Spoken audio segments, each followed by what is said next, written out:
Saber manusear a via aérea do paciente é uma competência fundamental de salvamento essencial para os profissionais de cuidados básicos e avançados. Ele, na verdade, é uma intervenção para SBV e SAVC. É procedimento crítico antes, durante e após a PCR. O método ideal de manuseio da via aérea varia de acordo com a experiência do profissional, treinamento, escopo de atuação, protocolos do SME ou sistema de saúde e estado clínico do paciente. Nós revisaremos a ventilação efetiva com bolsa-máscara usando as técnicas com 1 e 2 socorristas. Revisaremos os passos para atendimento a uma parada respiratória e o uso recomendado da capnografia com forma de onda para monitorar e confirmar a posição de vias aéreas avançadas. Antes de falarmos sobre as habilidades de manuseio da via aérea, vejamos a frequência de ventilação recomendada para PCR. Para pacientes com PCR, administre 2 ventilações com bolsa-máscara a cada 30 compressões torácicas. Depois de inserir uma via aérea avançada, os profissionais devem administrar ventilações assíncronas, uma a cada 6 segundos. Se o paciente está em parada respiratória, tem pulso e não está respirando, ventile uma vez a cada 5 a 6 segundos. Após 2 minutos, reavalie o pulso. Ao administrar ventilações, os profissionais de saúde devem evitar ventilação excessiva ou a administração de volumes correntes muito grandes. Além de poder causar distensão gástrica e aspiração de conteúdo gástrico, a ventilação excessiva aumenta a pressão intratorácica e diminui o retorno venoso ao coração, reduzindo assim o débito cardíaco e a chance de sobrevivência do paciente. Os volumes correntes devem ser de cerca de 500 a 600 ml, suficientes para elevar o tórax. Isso é metade da compressão da bolsa de ventilação para adulto.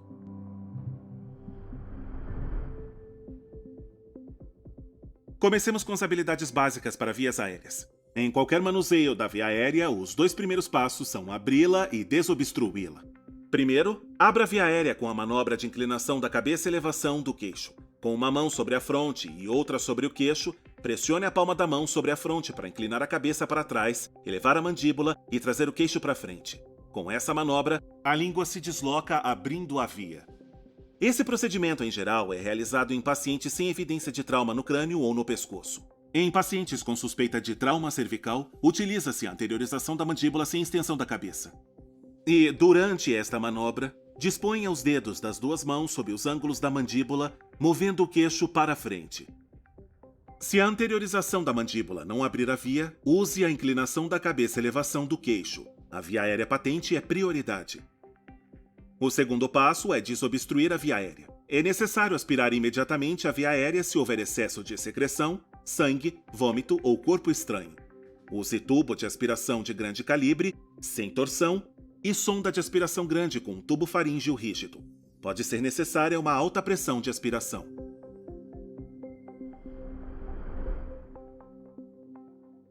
Assim que a via aérea estiver aberta e desobstruída, você pode usar um equipamento adjunto para manter a via aérea patente.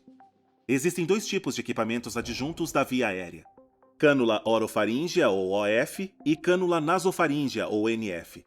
As OFs normalmente são usadas em pacientes que estão inconscientes e não têm reflexo de vômito. As NFs podem ser usadas em pacientes conscientes, semiconscientes ou inconscientes, ou sem reflexo de vômito. A OF é um dispositivo de plástico descartável em formato de J para uso único. Existem OFs de vários tamanhos, e o mais comum para adulto varia de 8 a 10. Veja aqui como escolher o tamanho adequado da OF. Coloque-a sobre a face do paciente, posicione a abertura da OF no canto da boca e alinhe a ponta com o ângulo da mandíbula. Quando o tamanho e a inserção são apropriados, o alinhamento com a abertura glótica é correto. Para usar equipamento adjunto, insira a OF de forma que se curve para cima com a ponta em direção ao palato duro. Quando a OF passar pela cavidade oral e se aproximar da parede posterior da faringe, gire-a a 180 graus para a posição adequada. Outra opção é colocar a via aérea lateralmente e girá-la 90 graus para se encaixar. Quando apropriadamente inserida, a OF mantém a língua afastada da parede posterior da faringe. Além disso, oferece acesso à garganta para aspiração e impede que o paciente morda a via aérea avançada. As OFs muito grandes podem obstruir a laringe ou provocar traumas nas estruturas laríngeas. As OFs muito pequenas ou colocadas de maneira inadequada podem empurrar a base da língua posteriormente e obstruir a via aérea. Os profissionais devem colocar a OF com cuidado para evitar trauma no tecido mole dos lábios e da língua. Lembre-se de usá-la apenas em pacientes sem resposta que não apresentam tosse nem reflexo de vômito. Se estes sinais estiverem presentes, a OF poderá estimular o vômito e o laringoespasmo. Somente profissionais treinados no uso apropriado de uma OF devem tentar essa inserção.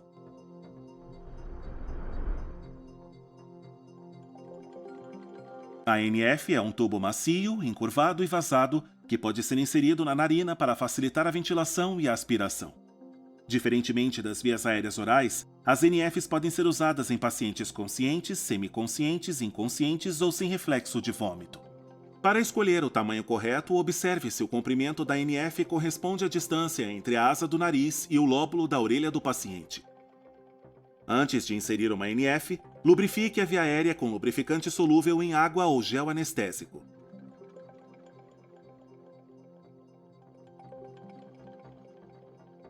Insira a NF na narina em uma direção posterior perpendicular à superfície da face. Usando pressão moderada e um movimento espiral suave, empurre o dispositivo na narina. Quando inserida corretamente, a NF atravessa a cavidade nasal e alcança a faringe, oferecendo uma via direta para ventilação e aspiração. Se encontrar resistência durante a inserção, puxe suavemente a NF em torno de 1 cm e gire-a devagar para reinseri-la. Se continuar encontrando resistência, remova completamente a via aérea. Você pode tentar inseri-la na outra narina. Tenha cuidado ao inserir a NF em pacientes com traumatismo craniano ou facial grave por causa do risco de posicionamento indevido na cavidade craniana. Se houver fratura de base do crânio, é preferível acesso oral à via aérea. Insira a NF suavemente para evitar complicações como lesão de tecido ou hemorragia. Além disso, a NF pode causar laringoespasmo e vômito. E se o tamanho for inadequado, a NF pode entrar no esôfago e causar distensão gástrica por ventilação excessiva. Depois de inserir uma OF ou NF, é importante conferir se o paciente está obtendo ventilação adequada auscultando os sons respiratórios.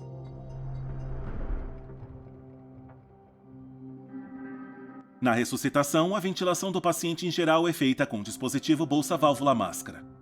Primeiro, vejamos o dispositivo em si. O dispositivo bolsa-válvula-máscara compreende uma bolsa autoinsuflável ou insuflável por fluxo anexada a uma máscara facial clara em forma de cone que cobre o nariz e a boca do paciente.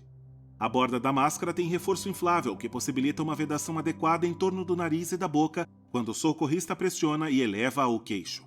Agora, vejamos como usar o dispositivo bolsa-válvula-máscara. Primeiro, posicione-se diretamente acima da cabeça. Posicione a OF sobre a face do paciente. Na ventilação com bolsa-máscara, é necessário primeiro inclinar a cabeça do paciente e pressionar a máscara contra a face para que esta se encaixe no queixo. A melhor maneira de fazer isso é formar um C com os dedos indicador e polegar na parte superior da máscara na ponte do nariz. Esse movimento fixa firmemente a máscara à face. Além disso, os 3 dedos restantes formam um E e são usados para elevar o queixo e abrir a via aérea.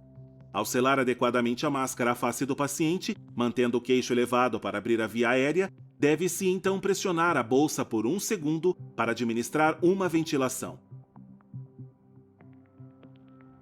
Em pacientes com circulação espontânea que necessitam de suporte ventilatório, a frequência das ventilações de resgate deve ser uma ventilação a cada 5 a 6 segundos. Uma boa ventilação resulta na elevação visível do tórax. A técnica mais eficaz para administrar ventilações com bolsa-válvula-máscara é a de 2 pessoas. O primeiro socorrista concentra-se em manter a via aérea aberta e a máscara fixa, enquanto o segundo administra a ventilação com a bolsa. O primeiro usa ambas as mãos para selar a máscara à face e elevar o queixo do paciente. O polegar e o indicador formam um C, firmando hermeticamente a máscara contra a face. E os outros 3 dedos formam um E, elevando ambos os lados do queixo contra a máscara. O segundo socorrista comprime a bolsa o suficiente para provocar a elevação visível do tórax. Durante o procedimento, quer haja 2 socorristas na ventilação ou apenas um socorrista, tome cuidado para não pressionar a máscara com muita força, porque isso pode empurrar a mandíbula do paciente para baixo e obstruir a via aérea.